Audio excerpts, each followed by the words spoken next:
आज हमारे सामने नम्रता है, जो कि रिसेंटली आरआरबी में सिलेक्टेड है and she faced 80 marks in interview which is a brilliant score. काफ़ी इंस्पिरेशनल जर्नी रही है नम्रता की एंड काफ़ी सेटबैक्स भी she faced, but somehow she fought back and today she is there representing as an RRB officer. तो हम welcome करेंगे नम्रता का। हेलो नम्रता, कैसे हो आप? Hello sir. बढ़िया सर। Great great. तो नम्रता, सबसे पहला क्वेश्चन मेरा ये रहेगा आपसे, कैसा लग रहा है अभी ऑफिसर बन के आपको? सर ऑब्वियसली बहुत अच्छा लग रहा है। पूरी लाइफ ही जॉब के बाद चेंज हो गई है। ग्रेट। ऐसा क्या फैक्टर है जो कि आपको लगता है कि जब एक स्टूडेंट तैयारी कर रहा होता है कॉम्पिटिटिव एग्जाम्स की और जब वो सिलेक्ट हो जाता है, तो सबसे पहली चीज़ क्या चेंज होती है एक माइंडसेट में? सबसे पहली चीज यही कि मतलब हर किसी का पर्सपेक्टिव आपको लेके चेंज हो जाता है, जो एक ऐसी चीज है। रिस्पेक्ट मिलने लग जाती है। और जो लोग आपकी बुराई करते थे वही सबसे पहले आके आपकी अच्छाई करना मतलब देखना शुरू कर देते हैं। पूरी लाइफ ही चेंज हो जाती है जॉब के बाद तो। Great great. तो अभी सैलरी आना आपकी शुरू हो चुकी होगी। हाँ जी सर, 4 महीने हो गए। Great great. ओके, नहीं पता तो हम डायरेक्टली बात करते हैं आपकी जर्नी के बारे में, कैसे आपने अपनी प्रिपरेशन स्टार्ट की थी। थोड़ा सबसे पहले एक रिव्यू दीजिए कि आपका बैकग्राउंड क्या था और कब से आपने तैयारी करनी शुरू की। सर मैंने ग्रेजुएशन में बीए करी है। एंड देन मैंने जैसे ही मेरी ग्रेजुएशन कंप्लीट हुई, कोरोना का टाइम था, तो मैंने अपनी प्रिपरेशन स्टार्ट करी थी। तो मैंने प्रिपरेशन स्टार्ट करी थी मई 2021 में। उस टाइम कोरोना का टाइम था तो इतना कुछ अच्छे से प्रिपेयर नहीं कर पाई, क्योंकि घर में लोग थे, कुछ पता था नहीं, फोन के थ्रू खुद ही शुरू करा था। देन 2021 में तो मैंने चीजें समझी कि कैसे कैसे मुझे प्रिपेयर करना है। और 2022 से मैंने एग्जाम्स देने स्टार्ट किए। तो ये मेरा तीसरा अटेम्प्ट था आरबीपीओ का। ग्रेट। तो आपने सेल्फ प्रिपरेशन शुरू की, किसी कोचिंग में एनरोल नहीं किया था? नहीं सर, सेल्फ ही किया है पूरा। ग्रेट। अब काफ़ी ज़्यादा इफेक्टिव होने वाली है लिसनर्स के लिए। अब ये बताइए निम्रता, जब आपने शुरुआत की, क्योंकि इस टाइम आप बिगिनर होंगे, जाहिर सी बात है, तो एज अ बिगिनर आपकी अप्रोच क्या थी कि आप सबसे पहले क्या क्या चीज़ों को प्रीफर करना शुरू करेंगे, क्या क्या क्या चीज़ें कवर करेंगे आप? सर मैंने यूट्यूब से बैंकिंग के बारे में मुझे पता चला, तो मैंने यूट्यूब पे ही देखा। उस टाइम अनअकैडमी का बहुत चल रहा था, तो उसके थ्रू मेरे को थोड़ा बैंकिंग के बारे में पता चला। तो मैंने मेरा कुछ ज्यादा ही इंटरेस्ट था शुरू से ही रीजनिंग की तरफ से। तो शुरू में ऐसा था कि मैं सिर्फ रीजनिंग ही करती थी, इंग्लिश क्वांट इन पे मेरा ध्यान ही नहीं था। मैंने रीजनिंग से स्टार्ट किया और रीजनिंग करती गई। तो रीजनिंग मेरी कुछ स्ट्रॉन्ग हो गई इनफ की मेंस लेवल की भी प्रिपेयर हो चुकी थी। फिर मैंने अपना ध्यान क्वांट्स और इंग्लिश पे दिया, वो भी यूट्यूब से ही पता चला मुझे। तो वैसे ही शुरू किया धीरे धीरे। ओके। सो नम्रता, आपके अकॉर्डिंग कितना टाइम एक बिगिनर को लगना चाहिए या उससे ज़्यादा टाइम नहीं होना चाहिए कि वो अपने कंसेप्ट सारे क्लियर कर सके रीजनिंग क्वांट के मेनली? 3 महीने सर, 3 महीने इनफ होते हैं। मैंने 3 महीने में ही करे थे, उसके बाद मैंने कभी वीडियोस देखी ही नहीं। ओके। तो आपने सब कुछ यूट्यूब से किया था? हाँ, मैंने यूट्यूब से किया था। ओके, क्योंकि काफ़ी बच्चे बोलते हैं कि सर हमारे पास फाइनेंशियल ज़्यादा रिसोर्सेज नहीं है, तो हम ज़्यादा पेड कोर्सेज परचेज नहीं कर सकते, बट आपके नहीं अकॉर्डिंग तो सर, उनको लगता है कि अवेलेबल है काफ़ी चीज़ यूट्यूब पे। जरूरत ही नहीं है। जैसे मैंने यूट्यूब से पढ़ा है, मैं टीचर्स के नाम भी सोर्सेज भी सब कुछ बता सकती हूँ। उसके अलावा कुछ भी करने की जरूरत ही नहीं है जो मैंने करा है। ठीक है। पेड सोर्सेज तो मॉक्स के लिए लगाओ, जितना लगाना है, जितने मॉक्स ले सकते हो, जितने अवेलेबल है सब ले लो, वो ठीक ज्यादा है। बेनिफिशियल होंगे। ओके, तो थोड़ा सा आप एक बार प्रीलिम्स के लिए बताइए आपने क्या क्या रिसोर्सेज फॉलो किए थे? प्रीलिम्स के लिए सर सबसे पहले मैंने बेसिक्स क्लियर करे थे यूट्यूब से, जैसा कि मैंने बताया। तो मैंने रीजनिंग के लिए उस टाइम पे साक्षी गोस्वामी मैडम थी, वो पढ़ाती थी अन अकेडमी पे फ्री पे, और यूट्यूब पे भी फ्री में। तो मैंने उन्हीं से 3-4 महीने क्लासेस लगाई थी मेंस और प्रीलिम्स की। वहां से मैंने शुरू करा था। सेम फॉर क्वांट मैंने आशीष अरोड़ा सर को देखा था। और एक और सर थे, उनका नाम आदित्य सर। उनसे मैंने शुरू करा था क्वांट का। तो वो तो अभी जैसे आदित्य सर है वो एसएससी में स्विच कर गए, साक्षी मैडम है उन्होंने पढ़ाना बंद कर दिया, तो वो तो अब अवेलेबल नहीं है। उसके अलावा इंग्लिश तो किसी की क्लासेस नहीं देखी। इंग्लिश के लिए हमेशा रीडिंग को ही और मोक्स को ही फॉलो किया था मैंने। ओके। तो नम्रता, जब आपने रीज़निंग करनी शुरू की थी, उस टाइम आपको काफ़ी प्रॉब्लम्स आती होगी पज़ल सॉल्व करने में, जो कि मोस्टली क्वेरी रहती है बच्चों की, जो कि बच्चे बिगिनर्स रहते हैं। टाइम लगता है शुरू में। एक पजल जो अभी 1.5 मिनट में 2 मिनट में बना लेती हूँ, उसको 5 मिनट भी लगते थे, 6 मिनट भी लगते थे। तो 3 महीने तो बेसिक्स क्लियर किए, देन मैं प्रैक्टिस पे मैंने शिफ्ट किया। तो पजल्स के लिए अलग से प्रैक्टिस करती थी, जैसे 2 घंटे 3 घंटे डेली 20-25 पजल्स बनाना ही है। इस चीज को 2-3 महीने फॉलो किया और पजल्स में भी अच्छे मतलब स्पीड बढ़ गई मेरी। उसके बाद जरूरत ही नहीं पड़ी, फिर मॉक्स पे ही था सब कुछ। हालाँकि मैं जानता हूँ आप रीज़निंग में काफ़ी एक्सपर्ट हो, क्योंकि स्कोर देखा है मैंने आपका पहले ही प्रीलिम्स का।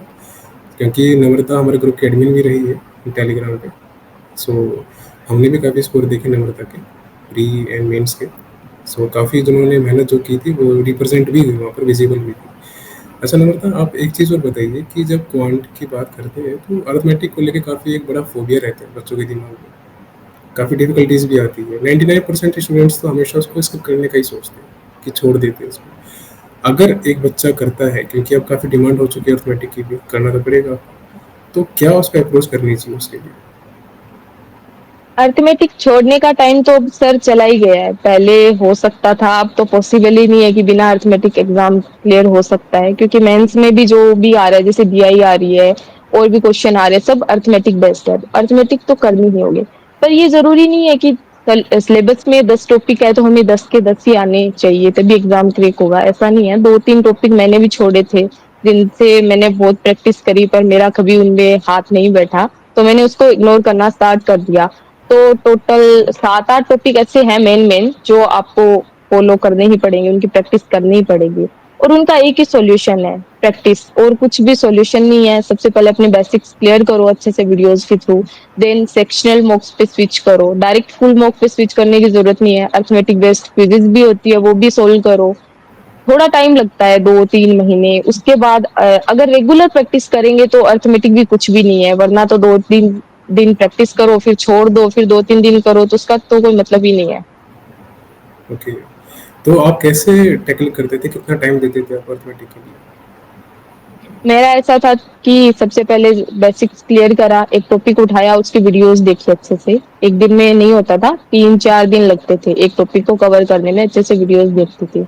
देन वही वीडियोस मैं, तो जैसे पहला क्वेश्चन शो हुआ उसी वीडियो में, उसको मैंने पोज किया, उस क्वेश्चन को मैं सोल्व करती थी। मेरे से हो गया तो ठीक है, मैंने टीचर के अप्रोच फिर भी देखी है। अगर नहीं हुआ फिर तो देखनी ही है। फिर नेक्स्ट क्वेश्चन आया, पोज किया, फिर प्रैक्टिस करी। मैंने इस तरीके से अपनी प्रैक्टिस स्टार्ट करी थी। ऐसे करके मैंने टॉपिक स्टार्ट करे करने। उसके बाद मैंने सेक्शनल मॉक्स पे स्विच किया, उनमें जो भी क्वेश्चंस होते थे उनको अर्थमेटिक के मैं चूज कर करके सोल्व करती थी। और उसके अलावा जैसे प्रैक्टिस मॉक है, उस पे अर्थमेटिक बेस्ड क्विजेज अलग से अवेलेबल है, वो सोल्व करती थी। वो सारी की सारी क्विजेज मैंने अपनी प्रिपरेशन जर्नी में सब खत्म करके रखती थी। नहीं आती थी वैसे ही खत्म, उनको मैंने कभी पेंडिंग छोड़ा ही नहीं। तो यही ट्रिक थी मेरी तो अर्थमेटिक को सोल्व करने की। ओके, यहाँ पर एक काफ़ी इंटरेस्टिंग क्वेश्चन दिमाग में आया नम्रता। जब हम बात अरिथमेटिक की करते हैं, और स्पेशली पजल्स हो गया, फिर डीआई वगैरह हो गया, तो काफ़ी बच्चे बोलते हैं कि सर हमको पीडीएफ से या फिर बुक से प्रैक्टिस करनी चाहिए या फिर नहीं करनी चाहिए। आपका क्या मेथड है?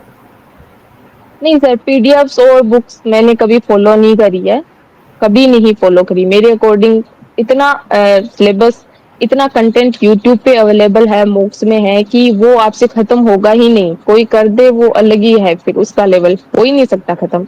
वीडियोस को फॉलो करना चाहिए, कि जैसे मैंने अभी बताया, कोई भी अर्थमेटिक बेस्ड किसी भी टीचर की मैराथन या फिर जो भी क्लासेज है उठा लो।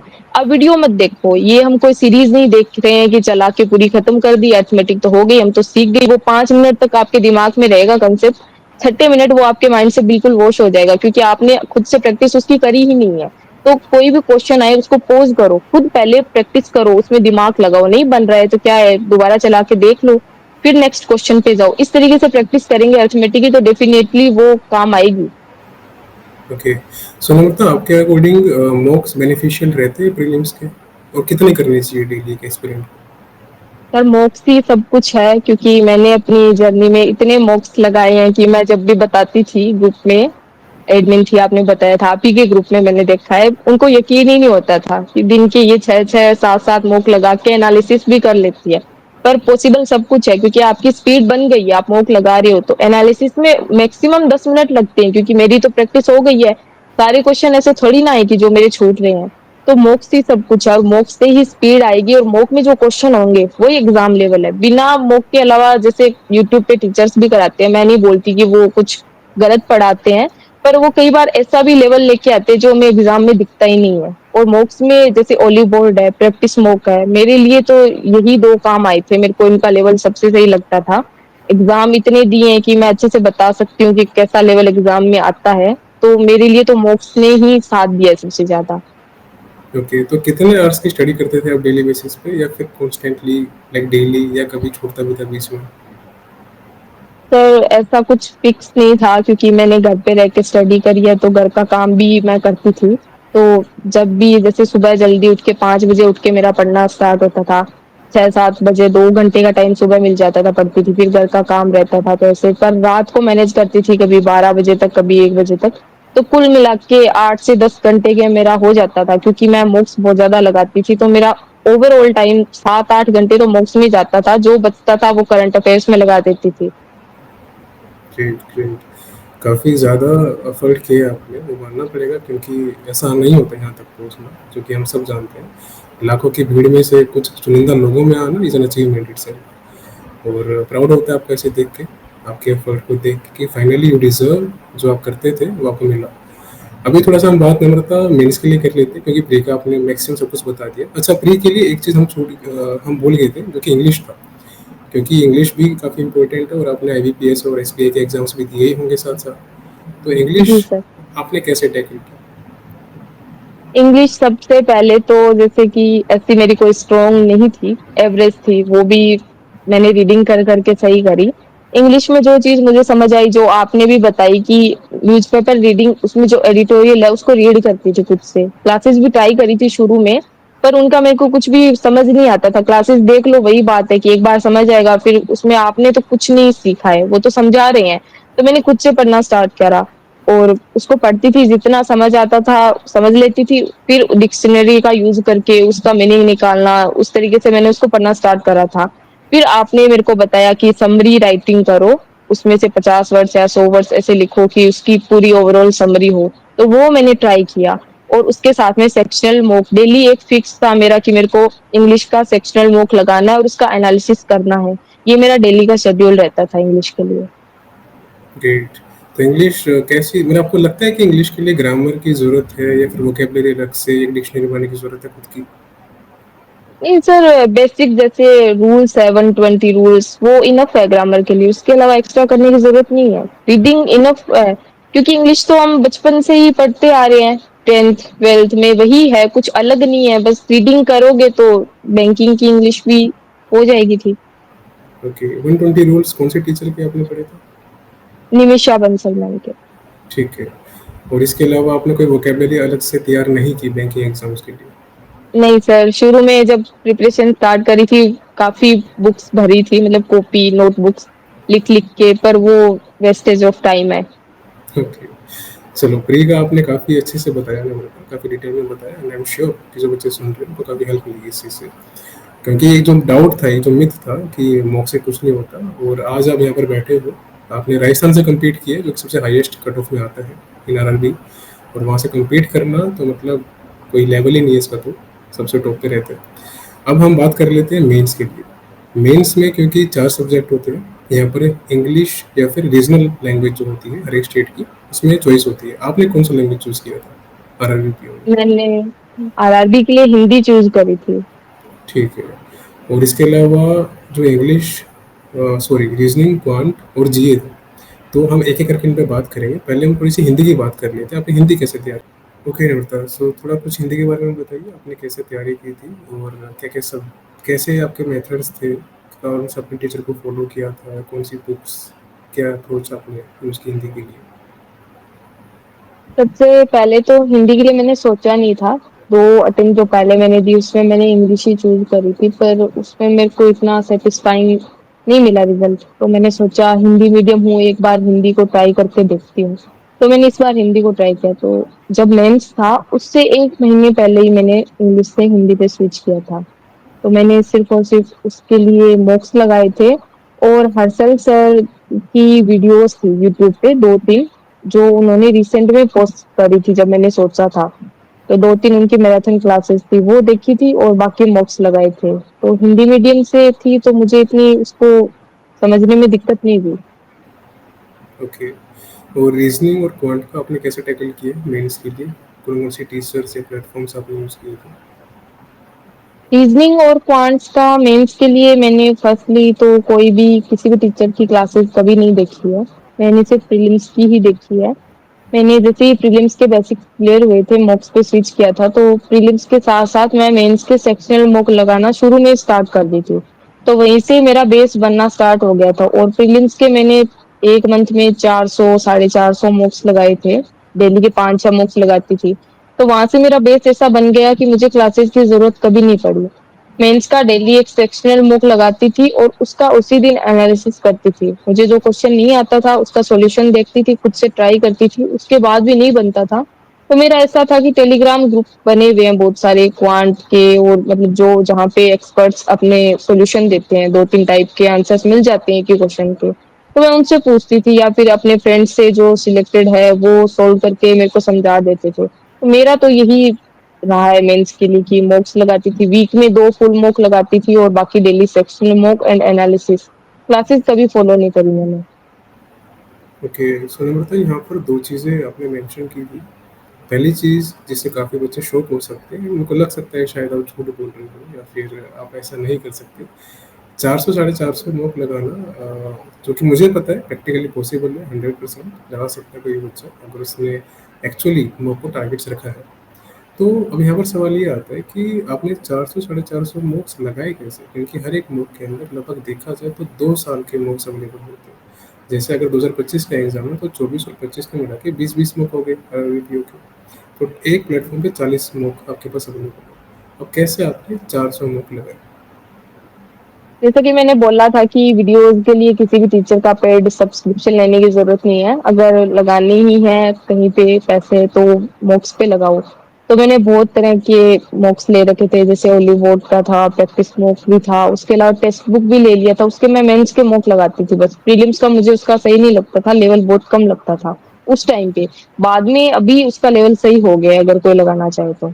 उसमें ऐसा था कि जैसे मैंने आरआरबी पीओ को टारगेट करा था मेरा मेन फोकस इसी पे था पर उसका मतलब ये नहीं कि हम सिर्फ और सिर्फ आरआरबी के ही मॉक्स लगाएं। RRB PO RRB clerical IBPS के clerical and PO SBI clerical and PO उसके अलावा इंश्योरेंस में भी सेम सिलेबस है।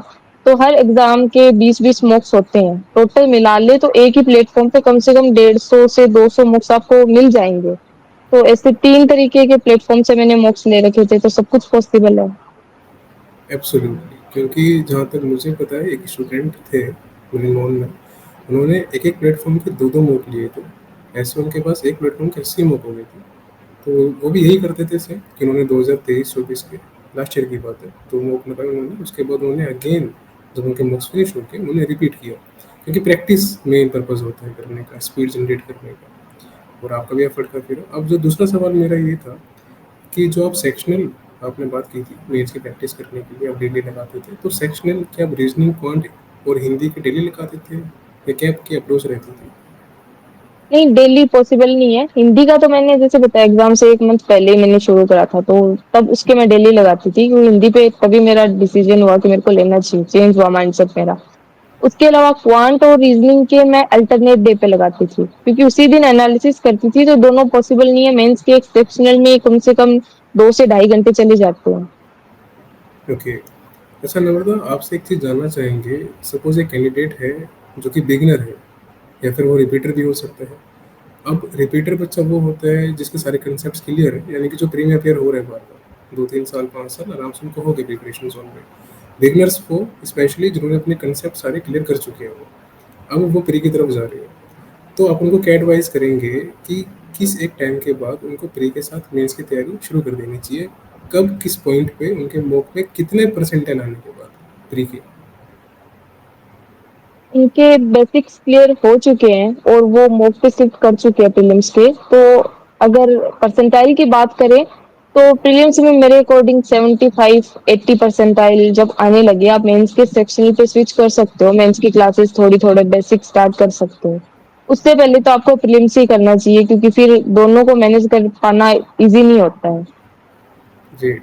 चलो अब बात हो चुकी है रीजनिंग, क्वांट और हिंदी की, अब हम अपने सब्जेक्ट पे आते हैं जो कि है करंट अफेयर्स का। तो निम्रता, हम जानना चाहेंगे कि आपने करंट अफेयर्स की स्ट्रेटेजी को कैसे फॉलो किया, क्या रिसोर्स आपके पास अवेलेबल थे उस टाइम, और आपने कैसे कितना टाइम इसको डिवोट किया डेली बेसिस पे? Current affairs sir, RRB PO जो मैंने क्रिएट किया है उसमें तो मेरा पूरा रोल राइट अप्रोच का ही है, क्योंकि मैंने उसके अलावा कुछ भी नहीं पढ़ा था। और मेरा जो स्कोर है 11.50 है, वो इतना अच्छा भी नहीं है। मैं और भी कर सकती थी अगर मैं आपकी पीडीएफ को अच्छे से रिवीजन करती, पर मेरी लापरवाही बोल सकते हो उसको, क्योंकि मेरे को उस पे सेटिस्फेक्शन नहीं मिला है। मैं और डिजर्व मतलब सोच रही थी कि मेरे और आएंगे, पर आई थिंक एक्यूरेसी कुछ गड़बड़ हो गई। उससे पहले मैंने जो फॉलो करा था वो अफेयर्स क्लाउड था। तो अफेयर्स क्लाउड में बुरा कुछ नहीं है, वो सबसे अच्छा अगर करंट अफेयर का सोर्स है तो वही है, क्योंकि उसमें हर तरीके की डिटेल्स आपको मिल जाती है। पर उसमें और राइट अप्रोच में मेरे को ये फर्क पता चला। मैंने एग्जाम्स बहुत सारे मेंस दिए, 20 to 25 मेंस में इससे ज्यादा ही दे दिए होंगे, 3 साल हर एग्जाम दिया है, बैंकिंग और इंश्योरेंस का। तो अफेयर्स क्लाउड पढ़ती थी मैं, एग्जाम से पहले अच्छे से रिवीजन करती थी, जैसे मैंने राइट अप्रोच का करा था। पर मेरे मार्क्स उसमें कभी 10 से ऊपर आए नहीं, 8-9 ऐसे मार्क्स आते थे। पर राइट अप्रोच में एक मेरे को फर्क ऐसा दिखा कि एक तो कंटेंट कम है, उतना है ही नहीं पॉसिबल कोई बोल दे कि इसको कवर कर पाना मतलब पॉसिबल नहीं है। इजी है, सब कुछ कवर कर सकते हो, एग्जाम से पहले 809 बार आराम से रिवीजन कर सकते हो। और समझने के लिए आप वीडियोस भी बनाते हो, सिर्फ पीडीएफ भी अवेलेबल नहीं है तो वो भी अवेलेबल है राइट अप्रोच में। उसके अलावा जो टॉपिक्स इंपॉर्टेंट होते हैं एग्जाम में, जो सेक्शंस करंट अफेयर में आजकल एग्जामिनर ज्यादा जिससे क्वेश्चन देता है, वही राइट अप्रोच में अवेलेबल है। ओबिचुअरी डेज, ये जो एक एक दो दो क्वेश्चन आते हैं जो हम 3-3 महीने के रट के चले जाते हैं, पर कुछ याद भी नहीं रहते ना उनसे क्वेश्चन आते हैं, वो है ही नहीं इसमें। तो मुझे ये बहुत अच्छा लगा, तो मैंने इसी को 2024 के एग्जाम्स के लिए फॉलो करा था, अच्छे से रिवीजन करा था। आपकी पीडीएफ जो भी आती थी उसको प्रिंट करा लेती थी, हाइलाइटर से हाईलाइट कर लेती थी डिटेल्स, और एक पेज पे जैसे कि आप बताते थे कि शॉर्ट में नोट्स बनाओ, तो एक ही पेज पे पूरे मंथ का सब कुछ छोटा छोटा लिख के उससे रिवीजन करती थी। तो मेरा तो तरीका यही था। परफेक्ट। और जो काफ़ी अच्छा तरीका है होता है आपका, क्योंकि काफ़ी बच्चों की मैंने एक अप्रोच देखी है, स्पेशली करंट अफेयर्स में सबसे खतरनाक सब्जेक्ट यही है मेंस का, इसमें कोई डाउट नहीं है। यहाँ पर डबल डिजिट में मार्क्स लाना इट्स अ चैलेंज इटसेल्फ। और मैक्सिमम बच्चे क्या करते हैं, एक्स वाई जी प्लेटफॉर्म्स में जाके डेली बेसिस पे जो लेक्चर्स आते हैं डेली करंट अफेयर्स, उनके नोट्स बनाना वो टाइम खराब करने वाली चीज़ होती है, याद करना टाइम खराब करने वाली चीज़ नहीं है। अब यहाँ पर दिक्कत ये भी है कि जो सामने चीज़ें प्रोवाइड हो रही है उसके नोट्स बनाना चैलेंज है। 1 डेढ़ घंटा वहाँ आपको स्पेंड करना है, फिर उसको याद भी करना है। तो मुझे लगता है कि एक सिंगल डे की करंट अफेयर्स को याद करना और रिवाइज करना 3 घंटे देना वो वेस्ट ऑफ टाइम लगता है। फिर इतना ज़्यादा बल्क जैसे आपने बताया डेज ऑफ स्टोरीज, एब्सोल्युटली ये डिमांड नहीं है एग्जाम्स की। बच्चों को समझ ही नहीं आता, बट आप स्मार्ट थे, आपने उसको फॉलो किया उस चीज़ में और आपने भरोसा भी दिखाया, सबसे बड़ी बात। और आपने उसको फॉलो किया और आपने मार्क्स लिए। और मुझे लगता है पर्सनली, जहाँ तक मैं आपको जानता हूँ, आप 20 आराम से अचीव कर सकते थे। कहीं ना कहीं मुझे ही पता है कि आपका जो ग्राफ था, जो आपकी प्रोग्रेस थी, वो कम हुई है इसके ऊपर, लेकिन आपने इसको कवर किया इंटरव्यू में। अब वहाँ पर आपने कैसे कवर किया था, अब ये बताओ। और लास्ट ईयर पे कितने मार्क्स आए थे इंटरव्यू में, और ये कौन सा इंटरव्यू था आपका आरआरबी का? आरआरबी पीओ का सबसे पहले तो मैंने ये सेकंड इंटरव्यू दिया था, और लास्ट ईयर मेरे इसमें मार्क्स थे 50, और इस बार मेरे मार्क्स थे आरआरबी पीओ में 80। और ये डिफरेंस भी आप ही की वजह से आया, क्योंकि मैंने इंटरव्यू के लिए इस साल पूरा आप पे डिपेंड थी, मैंने आप ही का बैच लिया था इंटरव्यू वाला, और जैसा आपने समझाया मैंने वही फॉलो करा था। इवन मेरे साथ तो ऐसा भी हुआ कि 2-3 क्वेश्चन सेम टू सेम जो आपने मेरे से पूछे थे या जो आपने प्रिपेयर कराया था, सेम क्वेश्चन वहां पूछे गए, और उससे क्रॉस क्वेश्चंस भी वही आए जो आपने बताए थे। तो एक टाइम पे मेरे को ऐसा भी फील हुआ कि आप ही मेरा इंटरव्यू ले रहे हो। तो सारा क्रेडिट आप ही को देती हूँ मैं इंटरव्यू का। तो 80 मार्क्स मैंने सोचा भी नहीं था मेरे आएंगे, मैं तो 60-70 ही सोच रही थी कि लास्ट ईयर 50 आए हैं तो इस बार इतने ही आएंगे। एक्चुअली आप डिजर्व करते हो ना, मतलब आपका कम्युनिकेशन कॉन्फिडेंस बहुत अच्छा है, नो डाउट। और यही चीज़ें देखी जाती है इंटरव्यू में। मैं हमेशा बोलता हूँ बच्चों से, मैंने आपको फर्स्ट डे पे बोल दिया था बहुत पहले ही कि आपका कॉन्फिडेंस और कम्युनिकेशन आपको बहुत अच्छे मार्क्स फेच करवा सकता है, बस कुछ चीज़ें ध्यान रखनी होती है। और वो आपने ध्यान रखी, और 80 भी मुझे तो लगता है आप 90 तक अचीव कर सकते थे। अब कहीं ना कहीं कुछ तो कमी रही है, लेकिन फिर भी आपने टॉपर्स में मार्क्स फेच किए। It's a brilliant thing and I am proud to say कि you are the among the top candidates in our group जिनके मार्क्स 80 क्रॉस हो चुके थे, जो कि काफ़ी अचीवमेंट वाली बात है। अब हम जानेंगे कि जब आपका रिएक्शन जो था 1 जनवरी 2025, वो जो रिजल्ट का टाइम होता है, जब सुबह 9:30 के अराउंड रिजल्ट पब्लिश होता है यूपीएससी की वेबसाइट पे, क्या रिएक्शन था, क्या माइंडसेट था, क्या दिमाग में चल रहा था, और द मोमेंट जब आपने रिजल्ट ओपन किया उसके बाद का क्या रिएक्शन था? माइंड में तो सर सबसे पहले यही चल रहा था। एक तो मेंस से मेरे जो कट ऑफ से मेंस में मार्क्स थे वो 16.50 अराउंड ज्यादा थे। तो लीड तो अच्छी थी, उम्मीद थी कि होगा। पर वहीं एक डाउट था कि लास्ट ईयर 50 मार्क्स मिले हैं तो इस बार अराउंड अगर 60 भी मिले तो बहुत मुश्किल है। 80 तो मैं सोच भी नहीं रही थी। एक बार बार आपको इंटरव्यू में 50-55 मार्क्स मिलते हैं तो आप इतना नहीं सोचते हो, आपको डाउट होने लग जाता है। तो वो चल रहा था माइंड में कि पता नहीं क्या होगा। फिर रिजल्ट वाला दिन 1 जन, हमेशा रिजल्ट 9:30-10 बजे आ जाता है, पर इस बार इवेंचुअली बहुत लेट आया था रिजल्ट। आई थिंक 11 साढ़े 11 हो गए थे, बहुत लेट हो गया था। सब वेट करते करते थक गए, वो एंजाइटी बढ़ रही थी। और ये अलग ही फीलिंग थी वो सुबह का टाइम। तो जब रिजल्ट आया तो मैंने देखा, और मैं देखते ही रोना स्टार्ट कर दी। और मैं ऐसे रोई कि मैं फेल हो गई हूँ। मेरा रिएक्शन ऐसा ही था, मैं कुछ भी एक्सप्रेस नहीं कर पाई, मैं रोने लगी सीधा। तो मेरी मम्मी को भी ऐसा लगा कि ये रो रही है, मतलब इसका नहीं हुआ है। वो आई कि कोई बात नहीं, अगली बार हो जाएगा। लोग तो 8-8 9-9 साल भी लगे रहते, तेरा तो तीसरा ही साल है, अभी एज ही क्या है, हो जाएगा। और मैंने फिर हिम्मत करके बोला मेरा हो गया है, और मुझे देख के मम्मी भी रोने लगे। तो रिएक्शन तो यही था कि लगभग 10 मिनट तो हम रोए हैं। और उस दिन रिजल्ट लेट आया तो पापा भी किसी काम से मार्केट चले गए, और वो जस्ट निकले ही थे, पीछे से रिजल्ट आया। मैंने कॉल करी कि रोते रोते कि रो रही थी, पापा को भी लगा कि नहीं हुआ है, ये रो रही है, इतनी उम्मीदें थी इस बार, तो इतनी अच्छी लीड थी। तो मैंने बोला हो गया। उन्होंने कॉल कट करी और आधे रास्ते से वापस आए, और उन्होंने मेरे को गले लगाया कि प्राउड फील हो रहा है मेरे को कि आज मेरी बेटी ने कर दिखाया है। और फिर वही सब रिश्तेदारों की कॉलिंग्स एंड ऑल, सबने कॉन्ग्रेचुलेट किया।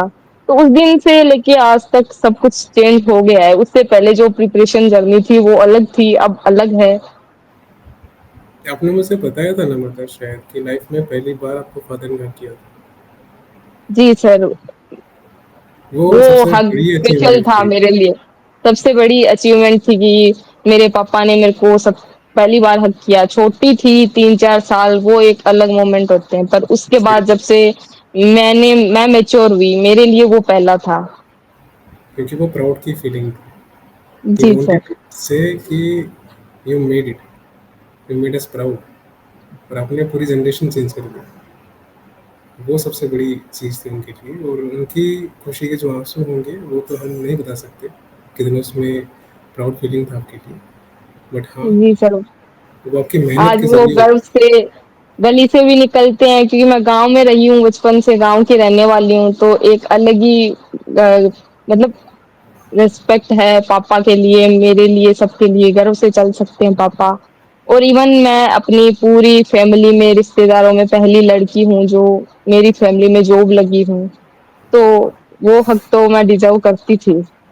एब्सोल्युटली, और काफ़ी चैलेंजिंग होता है बीइंग अ गर्ल स्टडी को साथ लेके चलो, ये मैं समझता हूँ अच्छे से।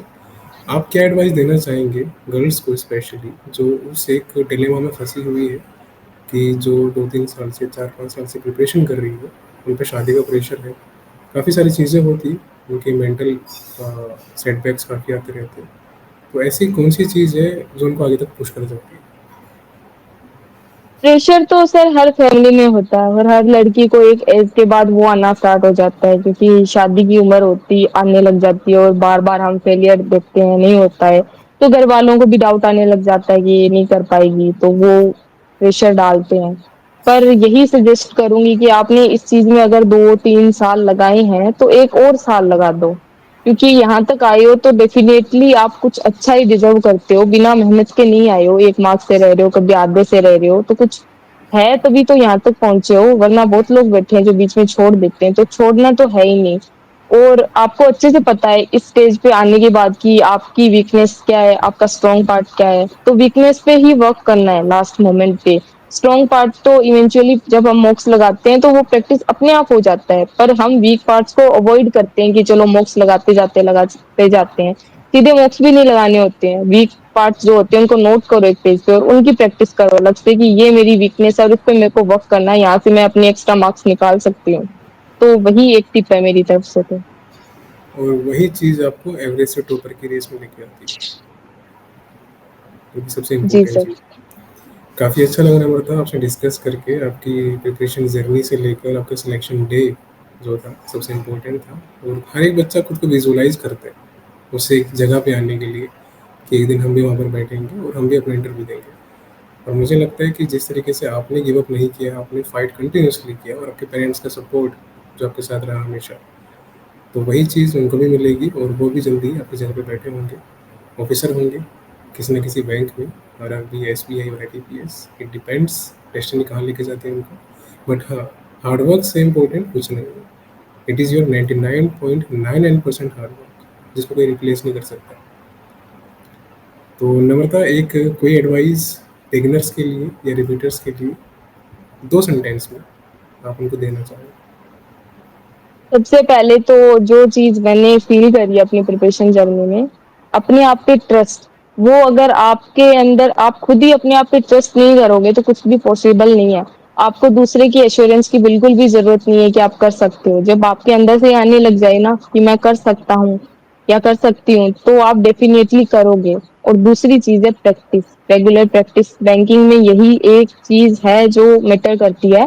4 दिन आप प्रैक्टिस करो, 4 दिन आप ना करो, फिर 4 दिन करो, वो प्रैक्टिस इसमें काम नहीं आएगी। चाहे आप 1 घंटा ही पढ़ो डेली, पर उसको छोड़ना नहीं है। Practice, regular practice and trust और पेशेंस। सबसे ज्यादा जरूरी तो पेशेंस ही है। ये नहीं है कि एक बार में ही हो जाता है। बहुत लोग बैठे हैं जो 8-8 9 9 बार में भी निकालते हैं। मैंने खुद ने तीसरी बार में निकाला है, तो मैं समझ सकती हूँ वो बहुत टफ है। बार बार फेल होना, रोना, फिर से खड़े होना, तो रेगुलर रहना है। Great, great, thank you so much Namrata. Now we have to call you officer, officer Namrata. काफ़ी अच्छा लगा आपसे बात करके, and I am feeling so आपको भी proud. Sir thank you so much कि मेरी प्रिपरेशन जर्नी में सबसे बड़ा रोल आप ही का है। और जो क्रेडिट मैं देना चाहती हूँ अपने पेरेंट्स के बाद, वो आप ही का है, क्योंकि इंटरव्यू के लिए जो मेरे को गाइडेंस मिली है, मैंने पहली भी 2 इंटरव्यू दिए हैं, तो जो चेंज आया वो आपने जो गाइडेंस दी उसी से आया। करंट अफेयर्स में भी मेरे को अच्छा सोर्स मिला, 2 साल से धक्के खा रही थी, फिर जाके एक राइट अप्रोच मिली, राइट अप्रोच जो ढूंढ रही थी यूट्यूब पे, वहां से मेरे को आपके बारे में पता चला, फिर आपकी ग्रुप में एडमिन बनी। तो आपका बहुत बड़ा रोल है, तो जितना थैंक यू बोलूं उतना कम है। दिल से शुक्रिया आपका इस चीज़ के लिए। It is a kind of you, काफ़ी दयालु हो आप कि आपने अपने क्रेडिट सक्सेस का हमको भी दिया। और उम्मीद करता हूँ आप ऐसे ही लाइफ में फ्लरिश करोगे, जल्द से जल्द प्रमोशंस लोगे, GIB CIB सारे एग्जाम्स क्लियर करोगे, और जल्दी ही फिर हम आपका इंटरव्यू लेंगे उस एक टाइम पे जब आप स्केल सेकंड और स्केल थर्ड बन जाओगे। तो इसको एंड करेंगे इंटरव्यू को। And our best wishes for all the students जो तैयारी कर रहे हैं और RRB होगा स्पेशली वो देने वाले हैं साथ। और उसके बाद भी अगर कोई एडवाइस नीड होगी हम आपको दोबारा बुलाएंगे। जी sir, thank you. Okay, thank you Nimita, thank you so much.